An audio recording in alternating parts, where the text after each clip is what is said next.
Doctor సాబ్ జల్దీ నడవండి, నా పిల్లగానికి సర్ర తాకింది. ఆడే జల్దీ చూపిద్దా. అరే ఇంత గారం తాకింది కదా ఏంటి?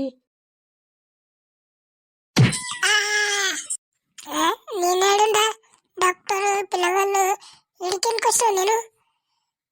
ఫ్రెండ్స్, ఇలాంటి వీడియో చూడడానికి మన ఛానల్కి సబ్స్క్రైబ్ చేయండి, లైక్ చేయండి ప్లీజ్. అంటే ఇప్పుడు నేను బదంతిని వచ్చిన, ఇప్పుడు చెప్పు యా సవాలు పుట్టేస్తావు. చెప్పు, నీకు 2 సవాళ్ళు ఇస్తా. అదే బరోబర్ సవాలు చూస్తే నేను నీకు ఐస్ క్రీమ్ ఇస్తా. గల్ల జవా వస్తే నువ్వు నాకు ఐస్ క్రీమ్ ఇప్పించాలి. అయితే చెప్పు. ఒక అతని బారిష్ మీద పొయ్యి పోసుకుంటుంటే వాడు నెత్తి గిల్ల వెళ్ళలేదు. అరే ఇదైతే నాతో తప్ప, నువ్వు చెప్పు. అది పాగల్ వాడైతే టెక్లో ఉన్నాడు. అరే ఇదైతే నాకు గుర్తే లేకుండా